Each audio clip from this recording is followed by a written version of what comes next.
So we've got lactic acid bacteria. So this is the heart of the matter for the ethanol guys. This is the most troublesome bacteria in the ethanol industry. It's a gram-positive problem bacteria, which is great for a hop acid. We can kill a lot of gram-positive issues. Gram-negative is still kind of the holy grail. We like to say that's the unicorn out there. We're trying to do a lot of that with like the listeria applications for meat packing plants. We haven't gotten there yet, but that's on the horizon as well. But for ethanol, you're trying to get that lactics under control. So, and to keep that gram-positive under control.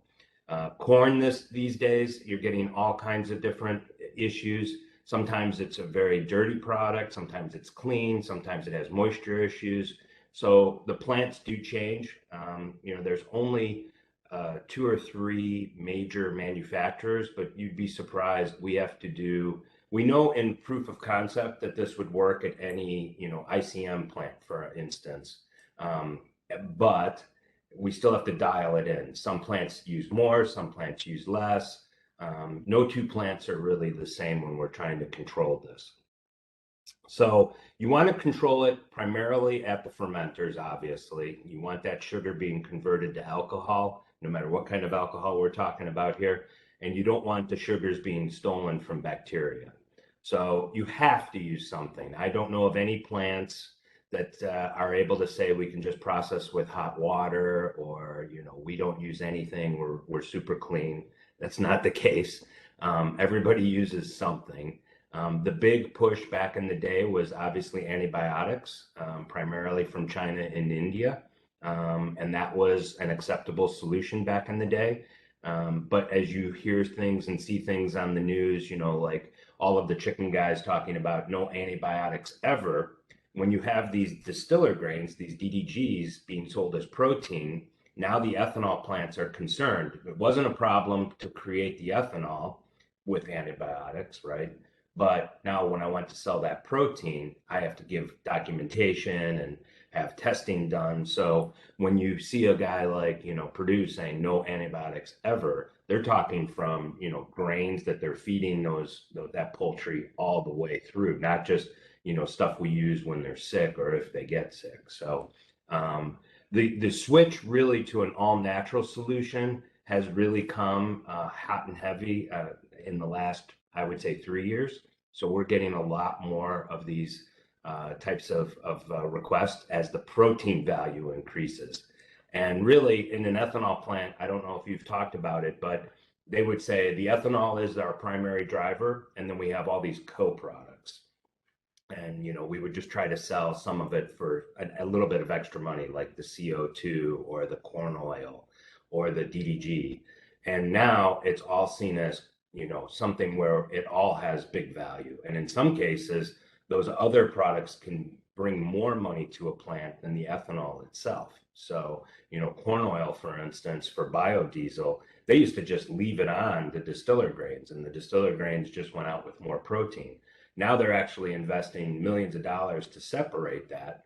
And, the values I've seen in just the short time I've been in the industry were, 10 to 15 cents a gallon to $1.20. So, it's something that's bringing in a big value and paying for the equipment in itself within a year, and then some. So it's a big thing. CO2 production, steam. A lot of these plants send steam to other plants and to help generate some money from energy. So there's a lot of other things that they're looking at. So a little side note. Go to the next slide. So like I said, there's been 3 different ways to look at this. You've got antibiotics, which were highly used, highly acceptable. Not the case anymore, in my opinion, and the trend is moving away from these. Most of the plants will keep these on hand and use them in emergency cases only. The progressive plants and the major companies have moved away from 100% antibiotics. Then you have chemicals, which prior to COVID were another acceptable and priced right alternative, but have become more and more expensive and harsher on the equipment. So again, chemicals, not that most ideal solution. So that leaves hop acids really as another option. So it's a natural antimicrobial. Kurt, as we said, 8 years, I've always talked about a green story because hop acids are obviously all natural. It's not anything like the other two categories. And by that, then we've always been the more expensive option. So antibiotics are always cheap. Back in the day, they were dirt cheap. Chemicals have increased over time, but are still cheaper than hop acids. But now that value and that price comparison is almost a neutral. So the fact that we're a little bit more money still is not as sensitive of a decision factor for the plants as it was back in the day. Okay. But never let any plant or any distillery tell you we don't use anything. If they don't use anything, they're losing money, right? You have to use something.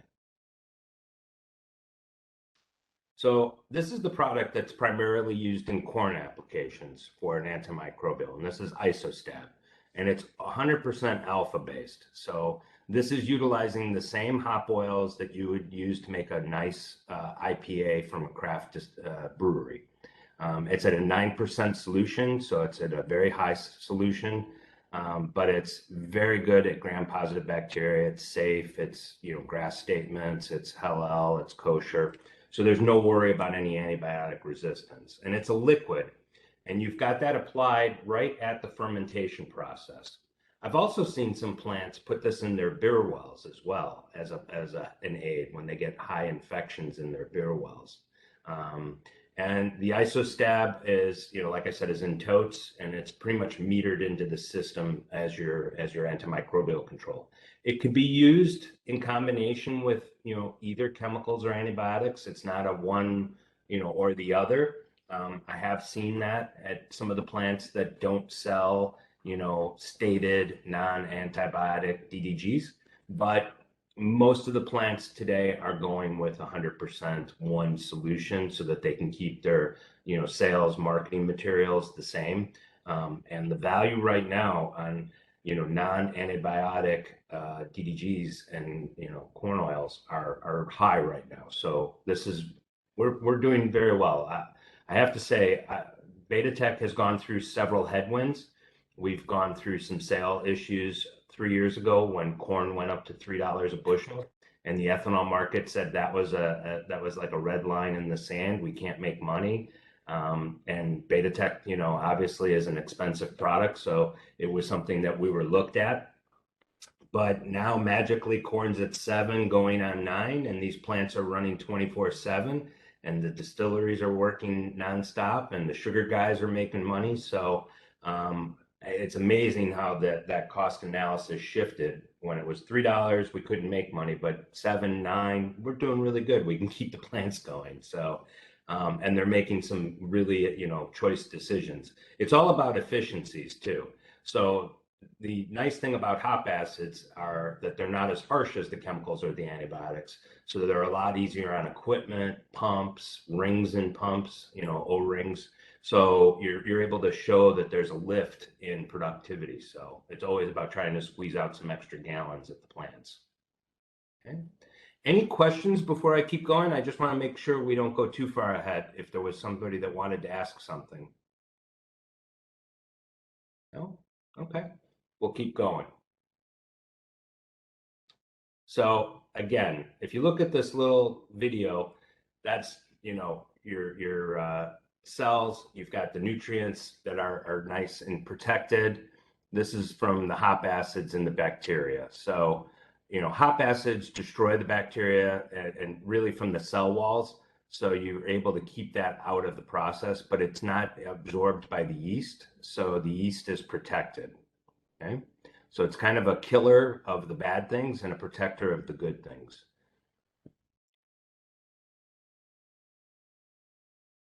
And again, we said in a batch plant, there's two different plants. There's a batch plant and a continuous.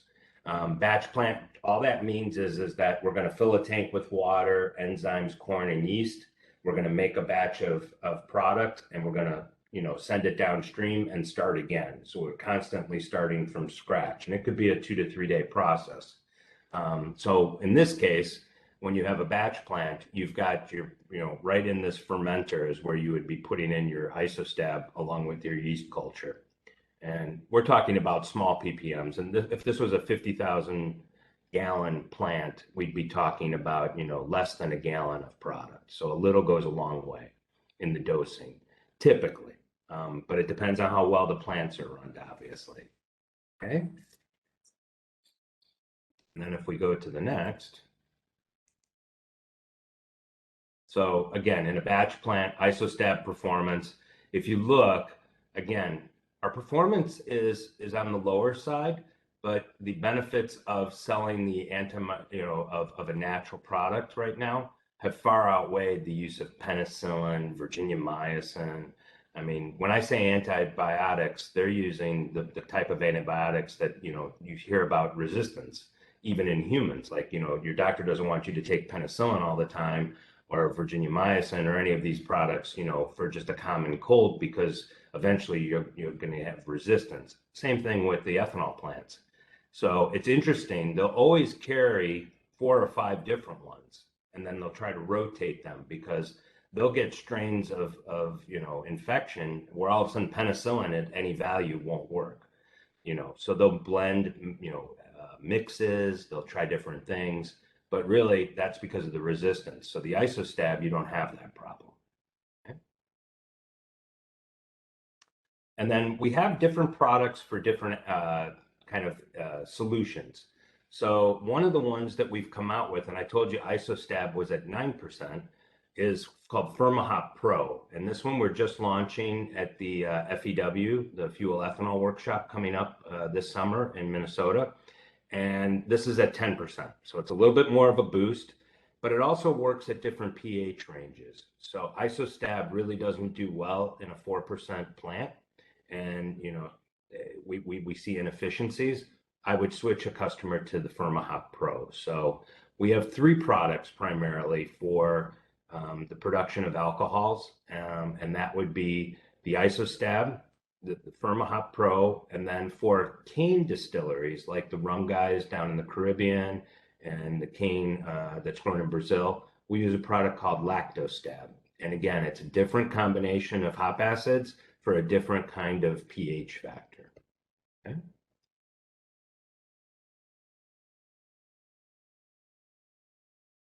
So this is just another performance slide. I won't bore you with this. This is from, but you can just see at different pHs, not all products perform the same. Okay. So kind of a summary here. You've got hop acids are, food grade product with a long-standing, safety issue. No safety issues, I should say. It's effective with gram-positive bacteria, which is the heart and soul of the problems of your alcohol producers. It could be used to eliminate or reduce the use of antibiotics and harsh chemicals in the fermentation process. And it's a great weapon to have in that rotation. So again, if I have a customer that says, we just can't afford you, I say, well, you really can't afford not to. So we try to at least get it into a rotation where they're using us like every 3rd batch to help with that, resistance factors. And this is, by the way, is our hop farm in Australia, this picture. I wanted to show you a little bit about hops. So hops in the US, if you think about it, you can grow hops anywhere. So, some people say, I've seen hops in Minnesota, I've seen hops in Wyoming, and that's true. But the primary growth areas in the US, the Napa Valley, high quality, high volume production is all in the Pacific Northwest. So our farms are primarily in Yakima, Washington State, which is outside of Seattle. Hops are a 1 harvest a year product. So you only get 1 harvest. It's primarily for 3 weeks we harvest, late September into early October. And they require lots of sun. So it's kind of funny that I said Seattle, right? But they have long days there and plenty of water from the Cascade Mountains, so they're drip fed, and they do quite well. They grow up a trellis vine. It's a coconut rope, and they grow up almost 20 feet in the air. And there's 3 plants that are bound together in these stalks you see, and then they're cut top and bottom. And again, all of those leaves and stems currently are just mulched in. I'm trying to find other ways to utilize them that make more sense. And that cone is the only thing on the vine that is utilized. And hop farms, you don't get a harvest year one, you get a half harvest year two, and year 3, 4, 5, you get a full harvest, and then in year 6, you start all over again.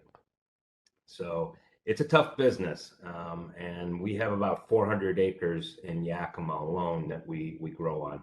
The other primary, really high quality hop growing region is Australia and Tasmania.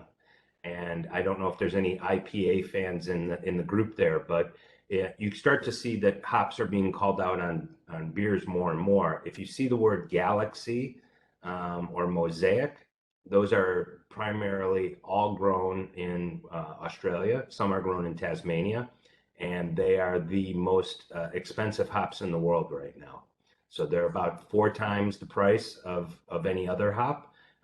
They're much bigger than a normal hop. If a normal hop is this big, I would say a Galaxies are at least twice the size. And so they're used usually in combination. If you look at the can, they'll call out Galaxy, but there'll be 4 or 5 other hops in there. Too expensive to use straight out usually for the application. So and that's really the story of hops. I hope I gave you some kind of flavor. I know I was a little bit all over the place, but I wanted to give you a summary that kind of made sense of where we're at. But the biggest thing now is spirits for us, Kurt, and we're working with the spirits industry. We're in a lot of gin production in the UK. We've gotten into 2 major distilleries for gin as an antimicrobial to give them more boost and not have that stuff stolen from, infections. And we're looking at vodkas. Obviously, I would love to get into ryes and bourbons, but that's a much trickier endeavor, and that's going to take time. It could taste great now, but obviously you're aging for several years, and they don't want to put a bunch of kegs away and hope that they still taste perfect when they've added hop acids. Hop acids, remember, are bitter, so you don't want that kind of bitter note carrying forward into a really nice, smooth bourbon or sherry or Amaro. So we're looking at those on a private basis, but right now we're getting quite a few calls for the industries on gin and vodkas. We're also into the seltzers now as well. So there's a lot of demand for that to be antimicrobial controlled as well. So any questions or something I didn't cover that you would like to know about or wondering about? Could be on a beer subject too. I know my stuff. Question? Hello. Oh, sorry. Okay. So are you ever worried that gram-positive bacteria will evolve to resist hop acids? I am always worried because that's, again, our bread and butter. So we do quite a bit of studies. We do a lot of outside research. We do our own inside research. That's why I have that microbiology department. Most of our other facilities only rely on chemistry departments because that's kind of from the brewing side. So the microbiology group that we have is 3 people strong. And I really just did my 5-year forecast, and we're going to double that department. And it's really to work ahead of these curves. And one of them I'm always worried about is if something were to happen in the environment and change the dynamics of that. But I'm also trying to look at, the other side. Listeria is the biggest bacteria on our website that we get hits on is, could you help us with this, in the meatpacking industry especially.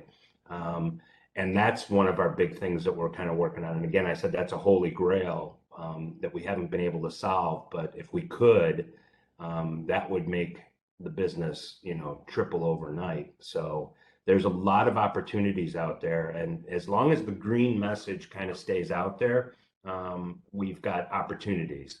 I used to have plant guys years ago say, I love your product, but if it doesn't put green in my pocket, I'm not too interested in putting it in my plant. Well, it finally has, because of that DDG value in particular, and being able to call out antibiotic free.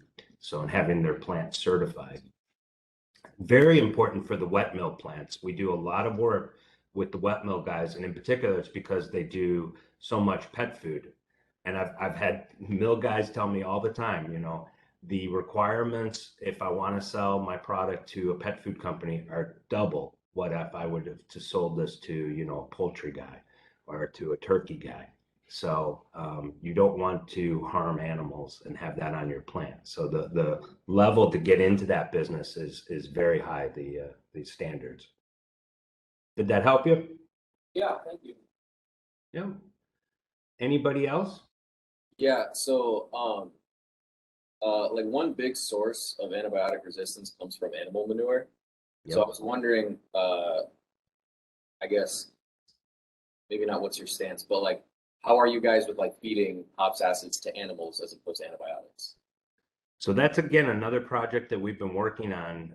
Before I even joined the company, we were working on methane reduction in cows, especially, and looking at ways to help with chickens to try to help them with gut health. Each of them are unique. You treat cows with dry products. You treat chickens, I found out, with products that go into their water that are fed through the system. The big problem with hop acids in those regards is that we're highly unstable in light applications. So when we did it in the chicken program, for instance, if the chickens were kept outside and the feed lines for the water were exposed to the sunlight, you could see the efficacy drop quickly, and it was because of the sun beating on that product and basically destroying it. So there's a lot of issues around it, but we are working on a study right now with the university in Brazil on cattle for the methane reduction, cow farts for a simpler term. And it's got a lot of headwind, and hops have shown to be effective in that. So it's an interesting study. We have, cows that we're feeding product. You have to kind of go back and forth. It'll take many years. It's something that, some of the other DSM has come out with a product that took several years. It's not an easy system. And again, it's utilizing the product in the right way and then going through all of the steps with the testing and different, universities. It's a very expensive endeavor. We've budgeted over $1 million in laboratory expenses next fiscal year to this work, which is a drop in the bucket, to be honest with you. But the reward, if you solve it, is big. And for me, I've always said, I'm a sales guy. I said that at the beginning. For me, I can sell a widget as long as it's got an ethical story to it, right? So I want to make sure that what I'm selling brings something better to the world. I don't want to sell something, I can never sell antibiotics or chemicals, harsh chemicals especially. So I really like the messaging behind this. Before this, I was in the stevia business with that same nice, healthy green message. Before that, I was in organic starches for baby foods primarily. So again, that nice messaging. So I definitely love to see angles where we can make the world a better place with natural products, and hops are one of them for sure. It's got a lot of power there. It's as far as from the food industry, I've been told by major corporations that the two things that they really can't solve out there that they haven't figured out is hops and hemp. So, and they're sister plants, so it's not a coincidence. But there's a lot of possibilities for the food production with hops and in different applications. Any other questions? In terms of your sustainability message, is it catching on? I've seen a lot of companies with that. Yep. So we just updated our sustainability report, and it's on our website. It's a big thing now with all the brewing guys. And as I said, they've now realized they're in the food business after they fought that kind of label for so long. So, but from my side of the business, I've always had the questions and what's the power consumption, and what we're having all kinds of pesticide residues now done on our hops, and we have to be careful for all of that. So we have lots of hops. A lot is, by the way, an acre, where it could test hot for below path from other crops grown in the area of our farms, and we've had to, actually mulch those under, so we weren't able to utilize those. So we're very sensitive to those things. But it's really been a shift on the brewing side, I would say in the last 4 years. But on my side of the business, I would say it's been extremely important once the DDG value climbed and it was used in pet food. I've had a purchasing agent at a major pet food company tell me, the one fear that she has every night is that, their product is going to harm a dog and somebody's going to be on the 5 o'clock news with their dead puppy. And, this food was attributed to the cause, and that would just, be devastating. So the level of standards I've seen on pet food companies is amazing. And I have another question for you. Sure. What kind of industry would you say is your largest? So for us, the largest sales volume is going to always be the ethanol industry. We're the major provider for antimicrobials in the Latin American market, and we are a very big player now in North America. Then I would say our sugar fermentation customers would be our second largest customer. And then from there, you can go into different applications. One of the more unique ones that I'm glad we do, and it's really a product that we promote as a good for the world product, is for honeybees. So quickly, honeybees have a varroa mite problem, and it does kill bees. And it's the #1 killer of bees right now. And we have a hop acid called Hop Guard, and it goes in the hive, replaces nasty antibiotics and sulfuric acids and all kinds of off-label stuff that comes in. And it's safe for honey flow, it's safe on the bees, and it's 99% effective on killing varroa mites naturally. So we're into a lot of different industries for sure, but ethanol and sugar processing, whether it's cane or beet, would be our biggest.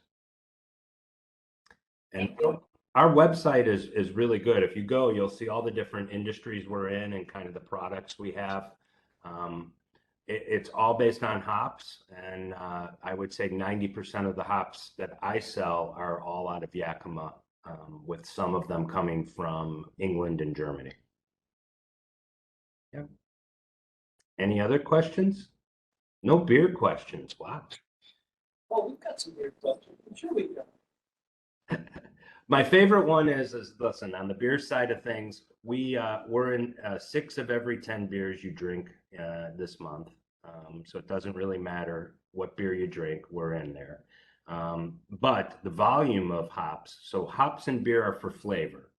So if I'm going to make a Bud Light or a light beer lager style for the US market, in a barrel of beer, that recipe is going to call for a ½ pound of hops. Okay. If I'm going to make a double IPA, nice craft beer with, several different hop varieties, because I want to make it like a tangerine flavor or, have a big punch of citrus, you're going to use 7 to 8 pounds of hops in a barrel. So from our side, we need all these guys, but the bigger volume users, a craft brew guy like, Dogfish, or, if you think of any other big ones, Sam Adams considers itself a craft beer, which I kind of think is funny, but it's still considered a craft beer. These guys can create a lot of volume because of just the usage compared to an Anheuser-Busch making Bud Lights.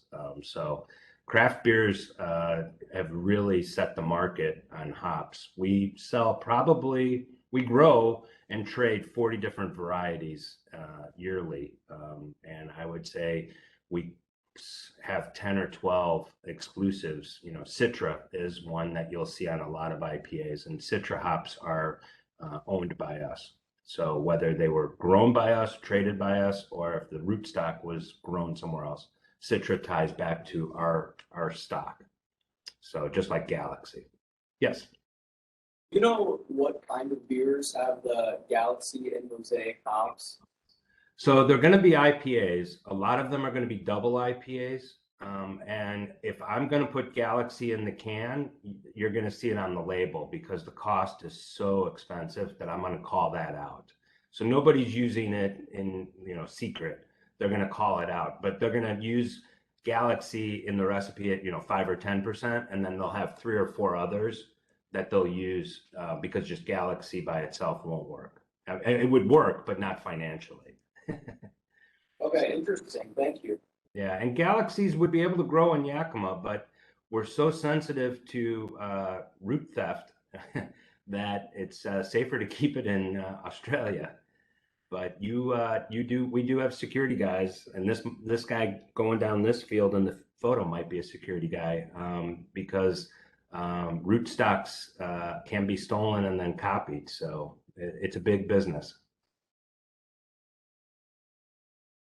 But if you do get a Galaxy beer to try, give it a try, and pop the can or the bottle, and then kind of wave it over to your nose like you would a wine, and you'll really smell those citrus notes. It's like a powerful, juicy tangerine note, and it's unique, and that's coming from that Galaxy hop.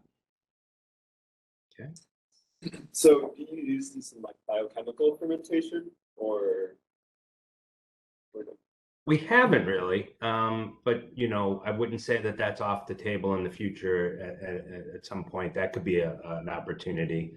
I've been in projects recently all over the place. We've been selling hop acids, not the alpha, but the beta, for road dust construction. They spray water on these dirt roads, or at farms, they'll spray water, or they used to spray corn oil until it got too expensive. So now we're utilizing some hop acids, to keep that dust down.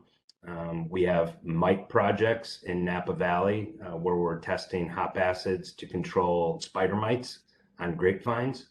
So that's another interesting area for us. And on the food and beverage side, it's very interesting. We're selling products that are being fractionated down to the molecule by the flavor companies and then blended with 50 other molecules to create a whole nother product that we don't even have. So I had a company that was working on a project in Italy. One of the major flavors of sodas is grapefruit, and it's a grapefruit refreshing kind of soda. And grapefruit peel, all natural, became just so expensive. So they were working on a project that they utilized one of my molecules and created an all natural grapefruit rind flavor. And when I tested the product side by side, the real, all grapefruit, and the 50 all natural ingredient product that, had no grapefruit in it, on 3 tests, I picked 3 times the product that was the 50 molecules. So it was better. It had the same all natural label. So we were used in that application for one of our molecules that produced a high bitter value, and grapefruit rind is bitter. So we've also worked with chocolate companies in the past when cocoa goes very expensive and formulators want to take out some of the cocoa but have the same high bitter note. We've used hop acids in those applications. So it's interesting for me. Really, I tell my team, like, there's no limitations. There's just, how many ideas we can come up with. And in our innovation pipeline, we probably have 120 ideas, and we work on 10 or 12 projects at a time in depth. Okay. Anybody else? So you said that, okay, so most of your growing is done with Yakima, right? Yes. So I know you mentioned that you do like a little bit of work with like wine growers in Napa, but given that you're so close to like all those producers in Yakima Valley for wine, is there any like potential relationships and work you're like trying to explore there? Yakima Valley is one of the largest ag areas in our country. It's amazing, and as long as the water from the Cascades is available, because the area we grow would normally be a desert because the rainfall isn't there. So we drip feed and irrigate everything. But right next to one of our larger farms is Wrigley growing spearmint. So it's a huge spearmint production area. There's 200 wineries in our area. It's the largest stone fruit area. You know, there's peaches, apricots, those types of things. And then it's the largest apple area, that Pacific Northwest region. So the majority of apples, and another side business of mine is storing apples in our coolers for processors. So it's another revenue stream for us. It's for the ag industry, it's a golden opportunity out there. There's lots of opportunities I see for jobs. It's just got the right climate, the right water, and those long 12-hour days of sunlight in the summer. So it's a great growing region. But seriously, when you fly over it, you'll see, you know, nothing, and then all of a sudden a lush green field, and nobody's growing like grain crops there. So there's no corn or anything, nothing that, you know, water intensive, but grapes and stone fruit, like I said, and hops. The hops are easy to see because they grow so high. I wouldn't tell you to get into the hop market right now, by the way, though. An acre of hop land is up to about $20,000 an acre. And then you've got another $7,000 or $8,000 in trellis and equipment that you have to put. And like I said, remember that first year you get zero money. So it's a big investment to grow hops right now. All right. Any other questions? Thank you, John. Yeah. Hey, I appreciate the opportunity. Thank you so much. And like I said, if you go to the website, it's BetaTec Hop Products.com. It's a great website. There's a lot there. And then if you go to our parent company, it's johnihaas.com, and you'll see all the stuff. So, and if there's any follow-up questions, I'm on LinkedIn. Anybody can write me, and I'll follow up with you. Okay. Well, thank you all very much. John, do you have a minute or two I can talk to you for just a second when this is over? Absolutely. And then, like I said, good luck, everybody, and be safe out there. So just so you know, next week's our last week. I'm going to lecture on Monday, but you're going to lecture on Wednesday. So you're going to get 5-minute talks. Anything? Anything related to fermentation. Oh, all right. So, do we have to have like a presentation or just? It's up to you. So Okay. I'll put a posting on Canvas. Okay. So have a good weekend, everybody. Hey, Kurt. The light is not very good, unfortunately. That's okay. You're in the shadows. It makes you look more menacing. I'm a menacing person, John. Right, right. You and me both. Hey, thank you so much. That was so interesting. Oh, good. I was going to ask. I know I kind of was all over the place, but Oh, I always learn something when I hear you talk. oh, good. So Good. absolutely, it absolutely fascinating. So Perfect. Perfect. I didn't want to get too deep in the science. If you ever want a real science kind of presentation, I'd pass you to one of my guys. okay, I'll I may get take you lost up on in that. those.